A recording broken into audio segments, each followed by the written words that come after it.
Chers téléspectateurs, bonsoir, bonjour à toutes et à tous. Cette semaine, le JT prendra un format différent, plus concis, plus dynamique. Nous parlerons donc des informations les plus importantes de la rentrée. Au début du mois, Madame Ivy Vanama reprenait les rênes du SAMU et du CHU de Paris.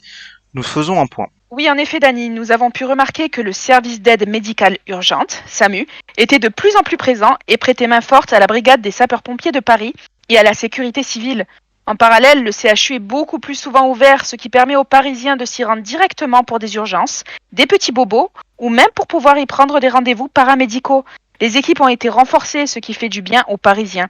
Madame Vanahama semble gérer ces nouvelles fonctions d'une main de maître. Tout à fait, Lia. Et justement, imaginez, vous marchez tranquillement dans la rue avec votre meilleur ami quand tout à coup, il s'écroule inanimé. Et non, dommage pour vous, il n'est pas mort, il a fait un malaise vagal. L'APHP constate une augmentation des malaises vagaux depuis un certain temps. Pourquoi les gens tombent comme des mouches et les rues de Paris se vident de leurs piétons? Nous avons la réponse. Il y a quelques semaines, nous annoncions la forte activité du Otako suite à la fermeture du Burger. Mais maintenant, le vent a tourné. En effet, le 3 septembre, le restaurant se retrouve orphelin de son PDG. Mais pendant ce temps, que fait le Burger King?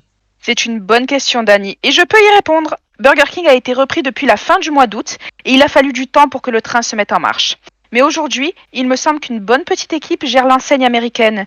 J'ai pu personnellement m'y rendre il y a 2 jours, un peu à l'improviste. Des employés étaient présents et malgré les grosses commandes qu'ils étaient en train de préparer, j'ai été rapidement servi et avec le sourire.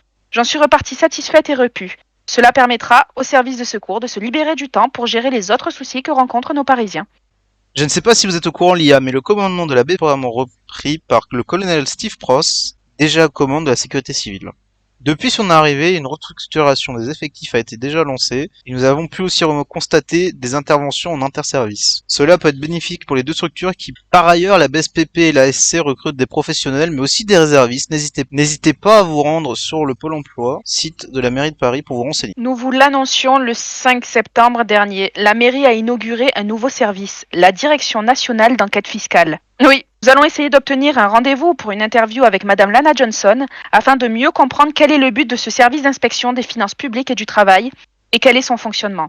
Chers téléspectateurs et surtout chers PDG, n'hésitez pas à nous envoyer vos questions si vous avez besoin de détails pour clarifier la situation. Et bonjour à Patrick Balkany. Enfin, nous souhaitons vous rappeler que ce dimanche 12 septembre s'uniront à la mairie de Paris Inaya Ruiz et Yves Saucède. Le couple convie tous les Parisiens à 21h. Nous vous demandons de bien vouloir respecter l'événement et de venir avec un esprit de fête afin de partager leur bonheur.